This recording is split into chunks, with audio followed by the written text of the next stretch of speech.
Hello beautiful souls, welcome to my channel.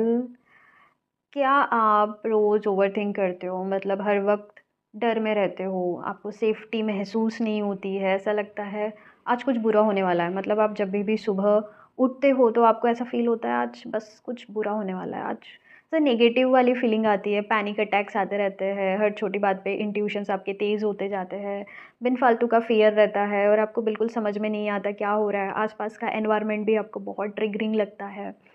तो my friends, my dear friends, ये आपकी root चक्रा की first stage of awakening हो सकती है, या ट्विन फ्लेम जर्नी में भी ये रूट चक्रा से लिंक फर्स्ट स्टेज अवेकनिंग हो सकती है। ओके, तो क्या होता है ना कि ये स्टेज जो होती है ये बहुत कॉमन स्टेज है, मतलब बहुत ही ज़्यादा कॉमन स्टेज है। पर ये स्टेज सबसे पेनफुल स्टेज है, बहुत ही ज़्यादा पेनफुल स्टेज है। मतलब ना आप ऐसे एनवायरनमेंट में रहते हो ना जहाँ पे हर चीज़ आपको ट्रिगरिंग लगती है, जैसे ना जैसे फैमिली, जैसे दोस्त, जैसे मतलब अपना आजू बाजू वाले लोग, ऐसा लगता है ना छोटी छोटी बातों पे एकदम ऐसा होता है कि बस अभी धमाका होने वाला है, अभी तो कुछ नहीं होने वाला। मतलब हर वक्त आप डांट खाते रहते होंगे या फिर आप गुस्सा करते रहते होंगे और आपको ये नहीं समझ रहे ये मेरे साथ क्यों हो रहा है। ऐसा लगता है कि बहुत अनलकी टाइम चल रहा है हमारे लाइफ का, बहुत ही ज़्यादा अनलकी। और आपको ये समझना होते रहता है ना, तो आपको ये फील होता है कि मैं हूँ भी क्यों, why I do exist in this world, why I am here. आप क्वेश्चन करते रहते हो खुद को, ये सारी चीज़ों को। इसलिए ये सबसे पेनफुल स्टेज होता है, बहुत ही ज़्यादा पेनफुल होता है, बट जिसने इसे एंड्योर कर लिया वो यूनियन के फर्स्ट स्टेज में आता है। अगर आप ट्विन फ्लेम जर्नी में हो और आप यूनियन के स्टेज पे हो, मतलब आपको यूनियन करना है आप अपने डिवाइन काउंटर पार्ट से, तो ये स्टेज आपके लिए बहुत ज़रूरी है। इसमें आपको रूट चक्रा हीलिंग बहुत ज़रूरी है। ठीक है, ये जो है रूट चक्रा हीलिंग जब हम करते हैं तो ये सबसे ज़्यादा हर्ट क्यों होता है? जब हम इसको हील करते रहते हैं या फिर अननोइंगली ये रूट चक्रा हीलिंग हम में होते रहती है, तो हमारे ना पास्ट मिस्टेक वापस आते हैं, कार्मिक लोग, ठीक है, ये लोग वापस आते हैं। एक्स पार्टनर्स के बारे में कुछ फालतू सोचते रहते हो, ओल्ड बिट्रेल्स, या फिर किसी ने अपने को हर्ट किया है, ठीक है, किसी ने अपना दिल दुखाया है, या पास्ट ट्रॉमा है। मतलब ये ना बार बार बार बार एक तो सामने आते रहेंगे हमारे, या फिर ऐसा होगा कि एक तो सामने भी आते रहेंगे और ऊपर से ऐसा भी हो सकता है कि ये ना 10 बार माइंड की ना फ्लैशबैक में आते रहे, फ्लैशबैक में होता रहे ये सब।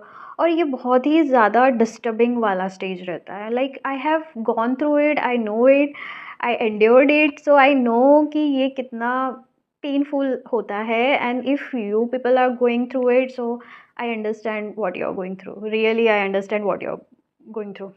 तो ये जो रूट चक्र होता है ना, ओके, ये जो रूट चक्र होता है ये थोड़ा ना मैं सिंपल वे में एक्सप्लेन करने की कोशिश करती हूँ। ओके, रूट चक्र जब हम हील करते हैं, ये तो पहले ये इनर डिमॉन्स जो भी है हमारे पास, जो भी है, हम इसलिए 10 बार हमारे दिमाग में सबकॉन्शियस माइंड से बाहर आते रहते हैं इन अ फिज़िकल रियलिटी या फिर फिज़िकल वे में, क्योंकि हमें ये चीज़ एक्सेप्ट करने की बहुत ज़रूरत है। जब जब तक हम ये चीज़ एक्सेप्ट नहीं करते खुद में, हम बाहर नहीं निकल सकते उस चीज़ से। ठीक है, ये रूट चक्रा हमारे स्टेबिलिटी को दर्शाता है, हम जिस पे ट्रस्ट करते हैं, मतलब आप ट्रस्ट कर पा रहे हो, मतलब आपका रूट चक्रा सही काम कर रहा है, इंट्यूशन आपके सही काम कर रहा है, आपको सेफ्टी महसूस हो रही है। जैसे क्या होता है ना, काफ़ी सालों पहले पेरेंट्स में, मैं हॉस्टल में रहती थी, पेरेंट्स के घर में आती थी। मतलब पेरेंट्स के घर में नहीं, या बेडरूम में वगैरह, बहन के साथ ही सोती थी मैं। मॉम डैड होने के बाद भी, मुझे पता है इतनी वर्ल्ड क्लास सिक्योरिटी होने के बाद भी, मुझे नाइट में नींद नहीं आती थी, मुझे एनजाइटी होती थी, मुझे ऐसा लगता था कि मैं सेफ़ नहीं हूँ यहाँ पे, मुझे ऐसे मेरे ना हार्ट बीट्स ऐसे ऐसे तेज़ होते रहते थे। एंड दैट्स हाउ कि ये चीज़ आती है। और वही जब मैं हॉस्टल में रहती थी, I use to feel safe but not that much, क्योंकि हॉस्टल में भी वो एक रहता है ना, कभी भी वार्डन आ जाती है, कभी भी कुछ भी हो जाता है, हमारे साथ हमारे रूममेट्स रहते हैं, कभी भी डिस्टर्बेंस हो जाता है, तो एक एक पैटर्न बन जाता था। और मैं घर में भी सुकून से नहीं सो पाती थी, बाहर मतलब हॉस्टल में भी सुकून से नहीं सो पाती थी, और मुझे ऐसा लगता था ये बस एक मेरी आदत हो गई है। और मैं ऐसे उठ के बैठ के रहती थी कि यार ये क्या हो रहा है मेरे साथ, क्या हो रहा है। ठीक है, हमारी एक इमोशनल सिक्योरिटी भी है।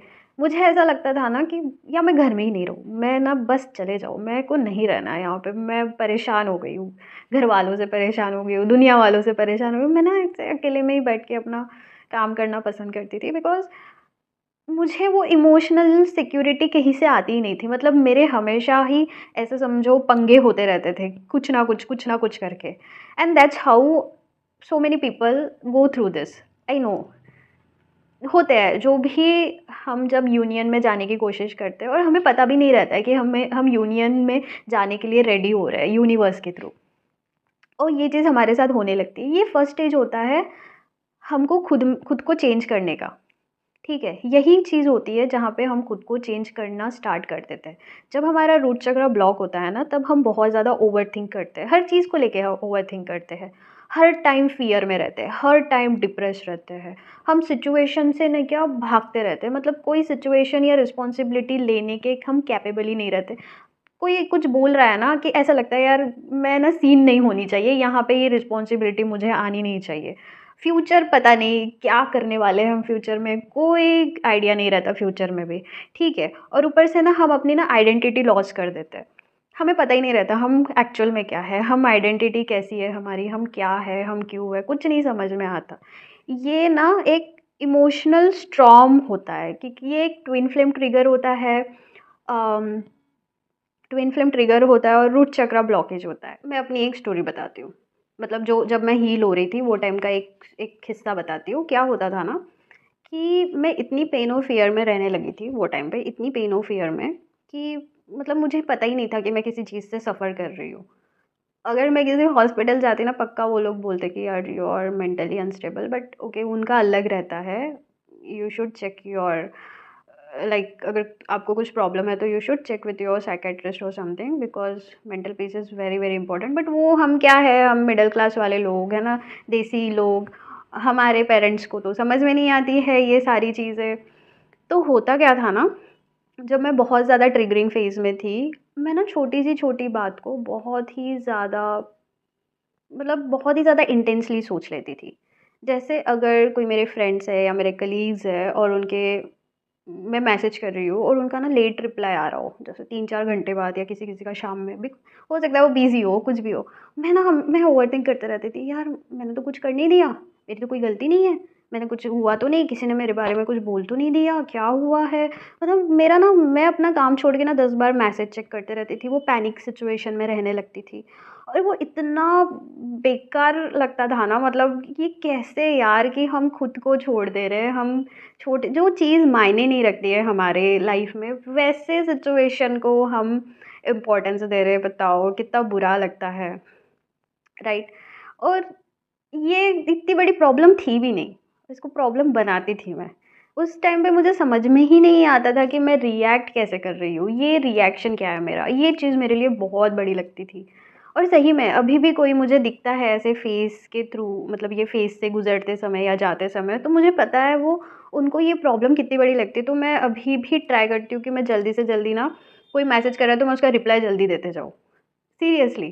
क्योंकि मुझे पता है कौन कैसे सिचुएशन में रहता है, वी नेवर नो। एंड फिर जब से मैंने रूट चक्रा हीलिंग या ग्राउंडिंग शुरू की, ठीक है, ये रूट चक्र अभी क्या हुआ ना कि मुझे एक वीडियो आ गया and I use to listen the Lam chant, और वो मैं करना शुरू की, उससे मुझे फ़र्क नहीं गिरा, but then I did so many साधनास। फिर मेरे को वो सिद्धि साधना आ गई, फिर मुझे बहुत सारे साधनास कर करके देन आई रियलाइज़ कि कौन सी साधना रूट चक्रा के लिए होती है, कौन सी सेक्रल से लेके पूरे 7 चक्रा हीलिंग वाली, ठीक है।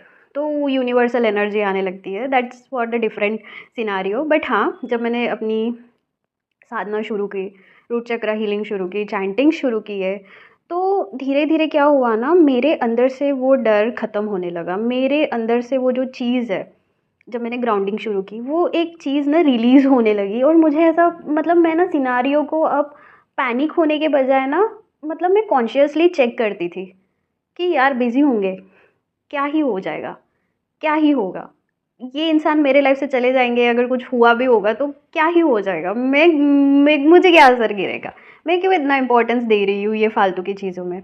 तो तब मुझे समझ में आया कि मैं उस सिचुएशन को नहीं, अपने पुराने पेन से रूबरू हो रही थी। मैं उस जो पेन था, जो बचपन से जो पेन था, जो मैंने झेला था, जो मेरे डीएनए में एनकोडेड था, जो स्पिरिचुअलिटी वाले जो मेरे डीएनएज़ है, वो जो है एनकोडेड सिस्टम, वो ट्रिगर हो के वो मुझे ये पेन फेस करवा रहे थे और मैं रेडी हो गई थी ये पेन फेस करने के लिए, राइट। और तब मेरे ट्रिगर के जो पैटर्न है ना वो स्लोली स्लोली चेंज होने लगे, ठीक है।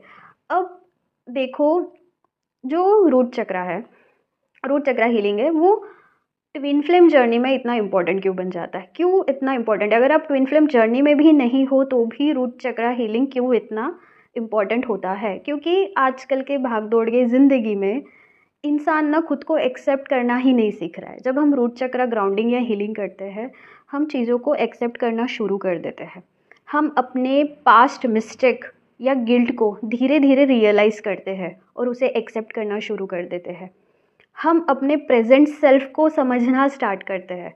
लाइक प्रेजेंट सेल्फ में हम कैसे हैं, हमने जो भी एक्शंस हमारे पास्ट में किए वो अभी रिपीट हो रहे, तो क्यों हो रहा है, राइट। हम में ना वो इनर पीस आने लगता है। मतलब जब मैंने तो काफ़ी सालों पहले ही रूट चक्रा का हीलिंग शुरू किया था, तो बहुत, क्योंकि ये ना सबसे वजनदार, क्योंकि रूट चक्रा को ना गणेश जी रूल करते हैं। गणेश जी ऑलरेडी भारी होते हैं और रूट चक्रा ही इतना मतलब इंपॉर्टेंट फेज होता है ना कि एक बार वो चक्र अगर एक्टिवेट हो गया ना तो बाकी के चक्र ना जल्दी जल्दी जल्दी जल्दी एक्टिवेट होने लगते हैं, अगर आपको सही तरीका उसका आता है तो, राइट। तो ये जो है रूट चक्रा ना इतना टाइम लेता है, क्योंकि जब तक हम में वो फियर चले नहीं जाएंगे एक्सेप्ट करने के, तब तक दूसरे चक्रास को ना हम इमोशन वाइज उसको फील ही नहीं कर सकते। तो दैट्स वाई ये फर्स्ट स्टेज होता है अपने हीलिंग का, ये अपनी हीलिंग जर्नी का, राइट। फिर आप ना ग्राउंडेड फील करते हो। अभी देखो बहुत सारे लोग बोलते हैं ये ग्राउंडेड क्या रहता है, ये ग्राउंडनेस क्या रहता है, क्यों ऐसे बोलते हो? ये ग्राउंडेड यानी तुम यहाँ होके, प्रेजेंट होके, सबके साथ होके भी आप डिटैच होते हो, आप खुश हो जाओगे, बट आपको इनर पीस खुद में ही मिलेगा। अभी पहले क्या होता था ना, मैं डिपेंड होती थी दूसरों के, यार पार्टी में जा रही है डिपेंड हो रही है, मैं पार्टी कर गई तो मैं खुश हूँ, अगर मैं घर में हूँ तो दुखी हूँ। अभी मैं पार्टी में गई तो भी खुश हूँ, घर में अकेली हूँ तो भी खुश हूँ, because I know how to live with myself, with my presence. Because हम खुद के साथ इतना खुश रहते हैं कि हमें फ़र्क नहीं गिरता कि लोग हैं हमारे पास या नहीं है, क्योंकि हम डिपेंड ही नहीं है किस में। तो सोचो, अगर आप किसी पे डिपेंड नहीं हो तो आप खुद में ही खुश रहोगे ना, राइट। जब आप हील होते हो, आपका थिंकिंग पैटर्न भी चेंज होता है, बहुत चेंज होता है, ठीक है। जैसे जैसे रूट चक्रा एक्टिवेट होने लगता है ना, आप सिचुएशन को राइट और रॉन्ग नज़रिए से नहीं देखते हो, आप सिचुएशन की पॉसिबिलिटीज सोचते हो। जैसे अगर किसी ने अपने साथ बुरा किया या किसी ने झूठ बोला, अगर आपका रूट चक्रा एक्टिव नहीं है या ब्लॉक है, तो क्या करोगे? उसने मेरे साथ झूठ बोला, they are not a good person, हम ऐसे सोचते क्यों बोला, हमको इम्पोर्टेंस क्यों नहीं दी। और बाद में अगर कोई इंपॉर्टेंट पर्सन भी हमारे साथ झूठ बोलता है तो हम ना उस चीज़ को कहते हैं कि मे बी उसका कोई रीज़न हो सकता है, हम ऐसा सोचने लगते हैं। हो सकता है उसकी कोई मजबूरी हो सकता है उसे ना बताना हो। मतलब ये अंडरस्टैंडिंग लेवल जो हमारा कॉन्शियस लेवल है वो बढ़ने लगता है। ये छोटा स्तर होता है बट हमें इतनी खुशी दे जाता है ना कि हमें वो चीज़ों से फ़र्क ही मतलब गिरना बंद हो जाता है, ठीक है। पहले आप सोचते हो कि ये क्यों हुआ, पर अब आप ना इसके पीछे का रीज़न सोचना शुरू कर देते हो। यही से ही हमारी ट्रू हीलिंग जर्नी शुरू होती है, राइट। देखो, आप ना तब हील करते हो जब आप अपने पेन को समझना शुरू करते हो, जब आप अपना रूट चक्रा बैलेंस करते हो। तो ये ना ट्रिगर्स आपको डिस्टर्ब नहीं करते, ये आपको गाइड करते हैं, ये आपको समझाते हैं कि आपको मतलब ना कैसा कि अ, आपको एक लेसन रहता है, ठीक है, कि आपकी लाइफ में क्या इंपॉर्टेंस होनी चाहिए, किस चीज़ की इंपॉर्टेंस होनी चाहिए, किस चीज़ की इंपॉर्टेंट नहीं होनी चाहिए। और यही ट्विन फ्लेम जर्नी का रियल मैजिक है। और प्लीज़ किसी को ट्विन फ्लेम जर्नी के बारे में जानना हो तो please do comment me, okay. और एक बात कि अपने फियर को फेस करना शुरू करो, तभी आप अपना सोल मिशन एक्टिव कर सकते हो, राइट। ये रूट चक्रा हीलिंग जो होती है ना, वो एक एनर्जी वर्क नहीं है, that's not the energy work. ये आपका एक्चुअल रिबर्थ है, एक्चुअल रिबर्थ। क्योंकि आप जिस तरह के देखो, एक चीज़ होती है जब आप अपने लाइफ में होते हो ना, जो डर के मतलब आप खुद ही सोचो, एक आप अगर ऐसे सहमे सहमे से हो, आपको कोई नोटिस नहीं कर रहा है, आप हमेशा अंडर कॉन्फिडेंट रह रहे हो, आपको कुछ अच्छा नहीं लगता, आप किसी इंसान पे डिपेंड हो रहे हो, तो वो चीज़ क्या है यार? आप खुद को नहीं पसंद करते इसलिए तो आप किसी और पे डिपेंड हो रहे हो, बट अभी कोई पसंद करो ना करो, जब आपकी हीलिंग होनी शुरू होती है, आपको फ़र्क नहीं गिरता। आपको बस ऐसा ही लगता है कि यार देखो, तुम्हें पसंद हो तो ठीक है, नहीं हो तो ठीक है, रहना है तो ठीक है, नहीं तो नहीं, चिल हो जाते हो यार, लाइफ में दूसरे काम रहते हैं। देखो अर्थ पे इतने सारे काम है ना, एक काम करो छोड़ दो तो दूसरे बहुत सारे काम है, बहुत सारी क्रिएटिविटी है, बहुत सारी हॉबी है, तब आप खुद को एक्सप्लोर करना शुरू कर देते हो। एंड ये था आज का video, and thank you so much guys for watching, thank you so much. And please do support, अगर आपको वीडियो अच्छे लग रहे हैं तो लाइक कीजिए, and subscribe to my channel if you are a new viewer. Thank you.